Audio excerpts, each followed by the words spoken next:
Hey, what's the word, man? It's your boy Moody Montana. Smoke and Think with Moody Montana. How y'all doing today, man? It's June 29th, and I'm up here today because I was looking at something online where as though it looked crazy. This shit look crazy. Like, who the fuck can, how the fuck do water catch on fire? But the explanation for this shit and the excuses for this shit be fucking crazy. Like y'all gotta test it. Yeah, y'all gotta pay attention to this shit, you feel me?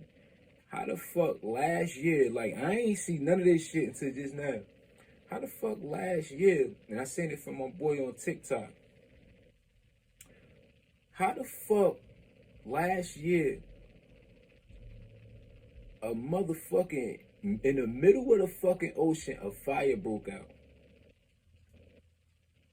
Their excuse said, they said a pipe underwater had exploded. What the fuck is a pipe doing? What the fuck is a pipe doing there? What the fuck is a pipe doing there? You know what I mean? Yo, homie told me, he said, yo, they said outer space is underwater. Now I believe that shit. You know what I mean?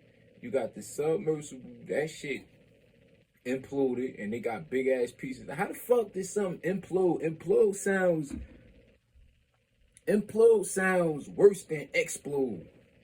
To me, like it sounds worse than explode. You feel me? So it had to been worse than that. Now if something exploded, you're not getting it back. Imploded, that shit means worse than exploded. So at the end of the day, how the fuck they basically bought the whole fucking submersible out talking about human remains in it?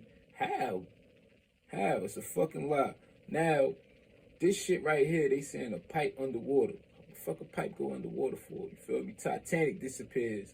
Well, the Titanic all up under there. Why the fuck y'all ain't bring the Titanic up if y'all got that submersible? Like it don't make sense to me. You feel me? What the fuck caused the Titanic the motherfucking go?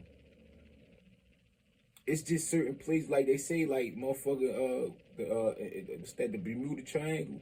They saying motherfuckers going over there disappearing. We don't know what the fuck is going on in these waters. Therefore, we need to stay the fuck out of these waters. You know what I mean? Get a pool, in the fucking backyard or some shit, man. Fuck out these waters, man.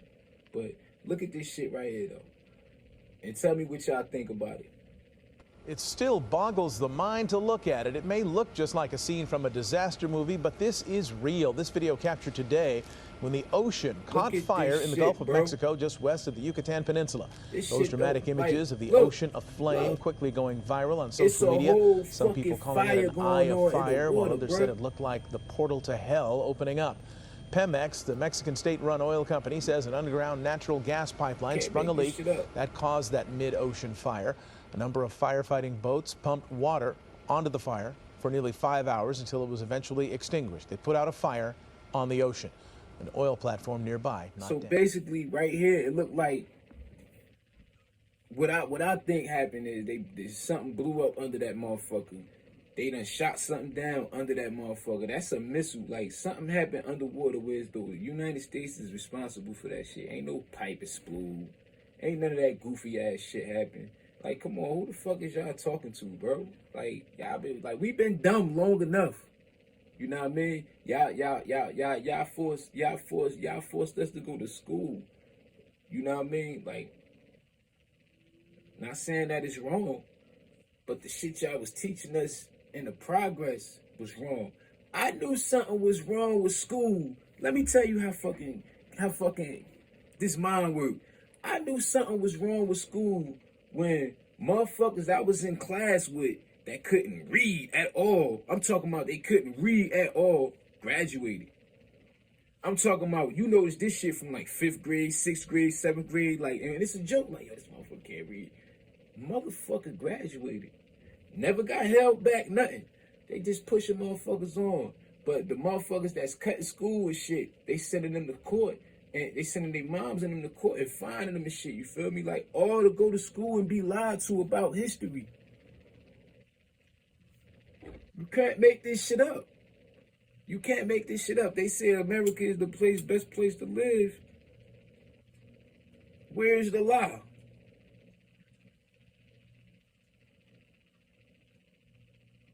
What the fuck is the lie? I stay. We need to defund this shit and move to Africa and turn it the fuck up. It's only gonna take a couple people to do it, to tell you come back, send a boat to come back. Come on, man, come on back.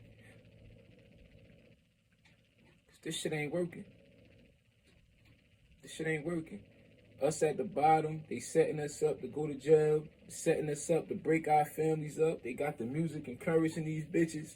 They got the shows encouraging these bitches. They got the same as niggas, you know what I mean? Music, shows is encouraging these niggas to go this way and go that way. Fuck this bitch, and these bitches seem to fuck this nigga, and this, that, and the third. Now you got everybody licking pussy. Now niggas is sucking dick. Like, it's crazy. Like, it's made for us not to produce. You know what I mean? Everything is targeted at the blacks. Since AIDS. You know what I mean? Killing with that. That ain't work. Killing with that. That ain't work. Killing with this. That ain't work. Come on now. And we just sitting up here soaking all this shit up and going through it. We fucked up. At the end of the day, when a lot of y'all fuck these niggas ass bitches lay down at night alone or wondering why this nigga playing you out, think about it. Think about it. Our grandmothers wasn't nothing like this. You know what I mean? Like, we influenced by the wrong shit. But don't kill a messenger, man. You know what I mean? This just something that was told to me from my brain. I don't know. I don't care. But I know we need to do better. And we need to do better by start fucking with each other more. Fucking with more black-owned businesses. Networking with more black people. And making shit happen. And reaching the ones that's at the top. We gotta meet them halfway. I'm talking about the A-list celebrities and shit like that, that when they get to a certain level, they get grabbed by the balls. Like how we get grabbed by the balls. You know what I mean?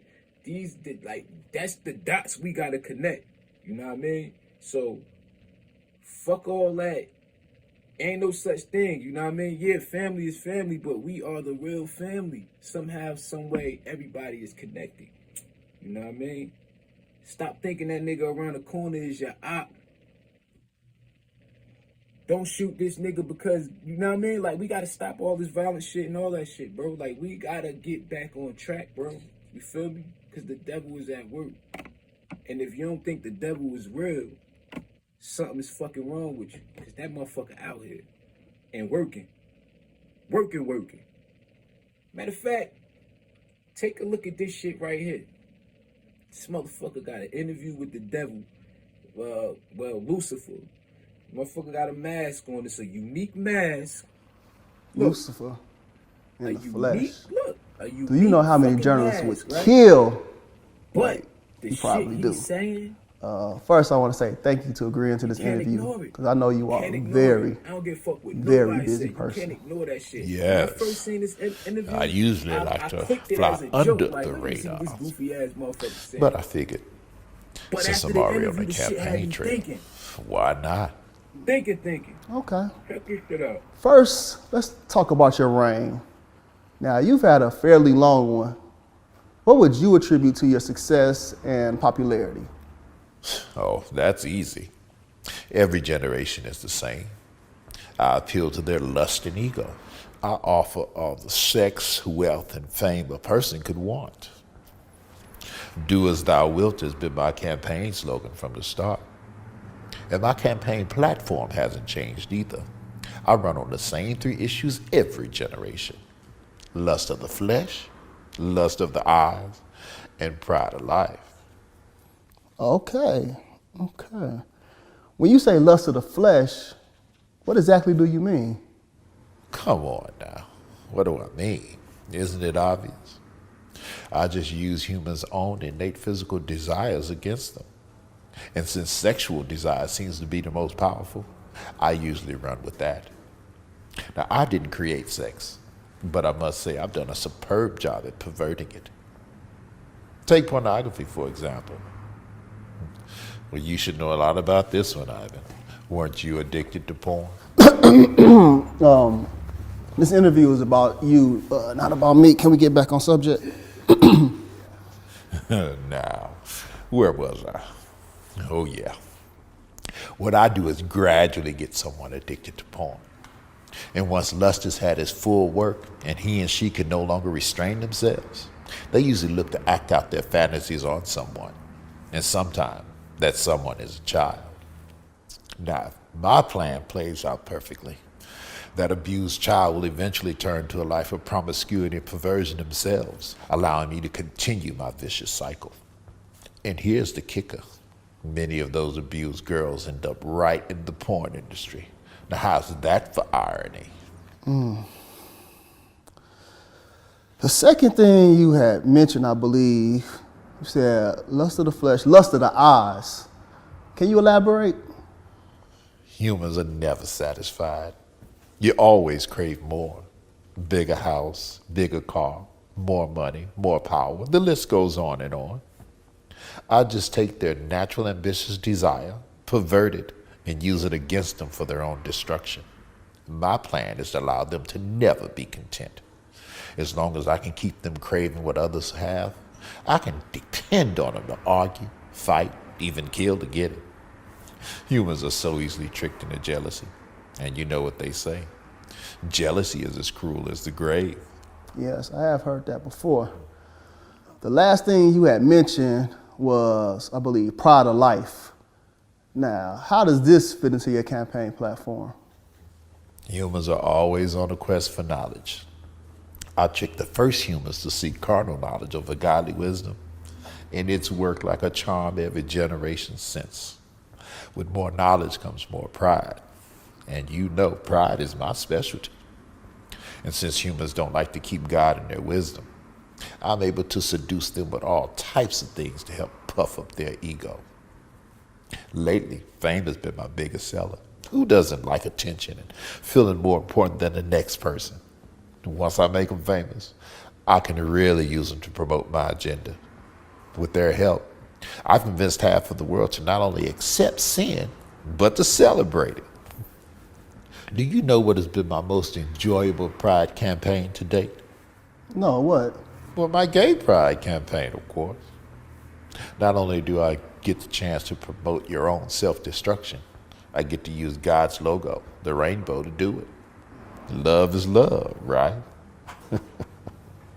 My plan not only prevents you worthless humans from reproducing, it distorts the gender roles and allows me to bring all types of chaos and confusion upon your pathetic societies.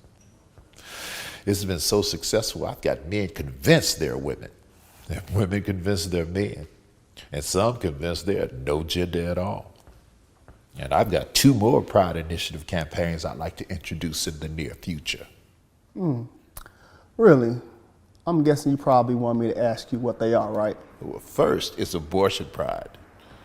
Now, I think we can pull this off. Society is definitely ready for it.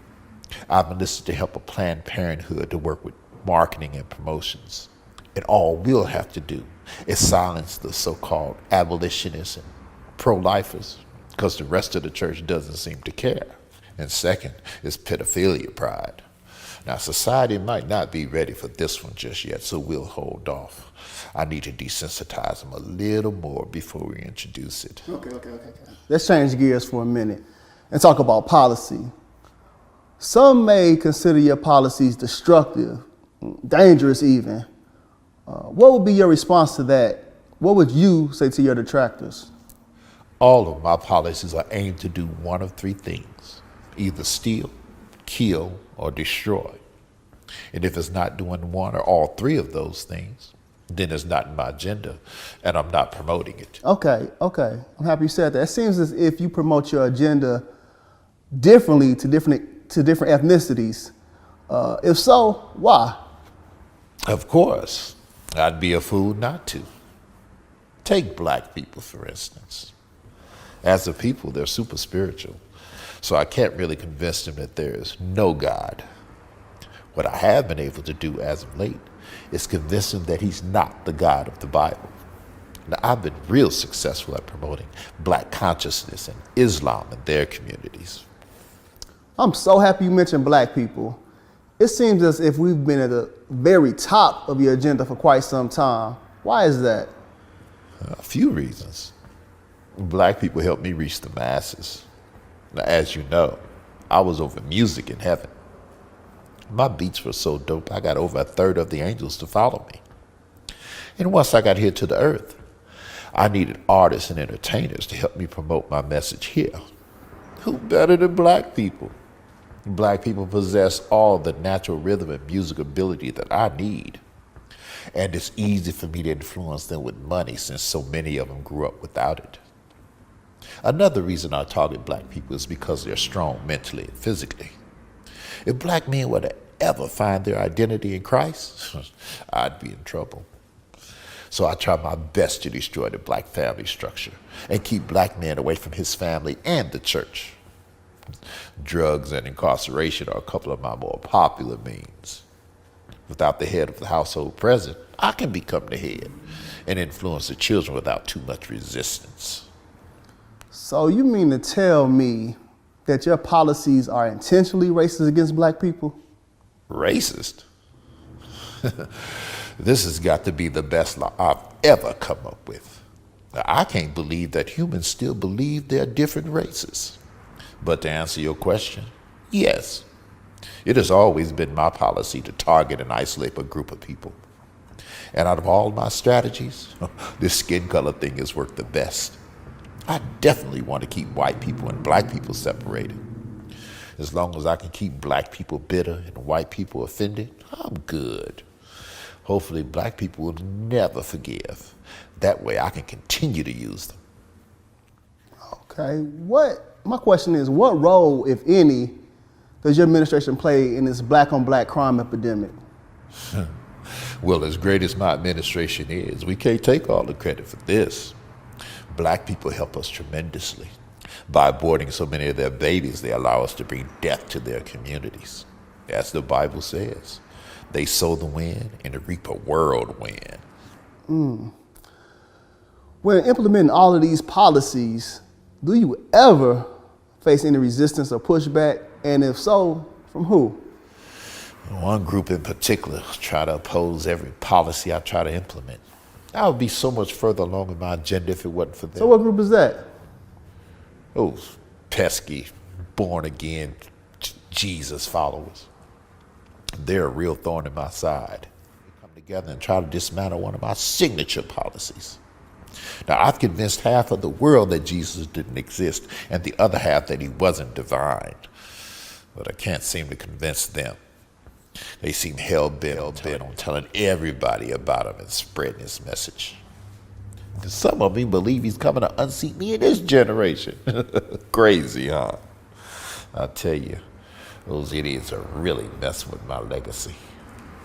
So, Lucifer, how does that make you feel when us idiots say that Jesus possibly could be coming back in this generation to unseat you?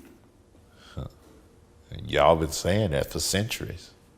I just use it as motivation to get as much of my agenda pushed through and deceive as many people as possible before he returns.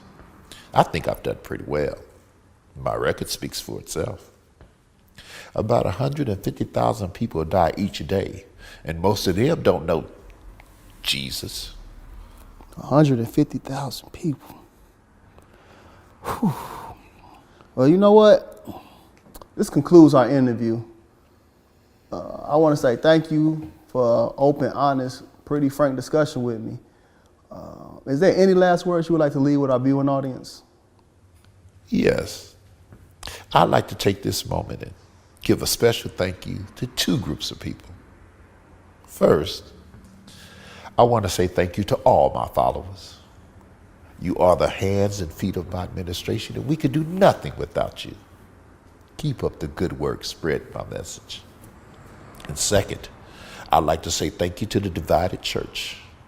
I love the way you argue and use your passions to fight amongst each other. Keep up the good work. There's really no rush to tell people about Jesus. You all have plenty of time. Y'all see what I'm saying? So, like, we got to do better, man. We got to stop falling victim to what we think is cool and start doing what we think is right, man. What we know is right. You know what I mean? The power of our unity will hurt everybody. If we connected, everybody will feel that shit. And everybody will be treated the right way. If we connected. You know what I mean? So, you got to cut Hollywood out. And I say that to say this. A lot of y'all people like scary movies and shit like that. You got to stop watching scary movies and shit like that. You know why? Scary movies, like when I watch certain movies, I mute it. Certain parts, I mute them. You know what I mean? Like, because we don't know. Like, they be saying rituals and shit like that in these fucking movies. And they be saying things in these movies that comes out of these speakers and enters your home. Think I'm fucking bullshitting. It makes sense, don't it? It makes sense why you and your fucking baby father had that fight. And it wasn't really about nothing. It was something real petty. And y'all had a fight. You and your little sister had an argument. It was petty, but y'all had a fight. You feel me? Like, yo, that shit is real, man. And we gotta pay attention to what the fuck what we feed in our souls, man. You know what I mean? Everybody should be at the age where they paying attention to this shit. Everybody. You know what I mean? That's my time, man. I hope I connected with somebody with this one. You know what I mean? Make sure y'all hit that like button. Help me spread the word. Once y'all press the like, this gets out. You know what I mean? So help me let my word gets out. Help me let my message gets out. I'm not doing this for nothing. This just ain't no idea. Anybody that tell you my whole bid, I always been talking about running a podcast for years. I'm talking about for years. I'm talking about it had to be since like 2014. You know what I mean? I started this shit in 2019. And I fell back because I had to go back and do some more work. But I'm ready now. You know what I mean? I'm real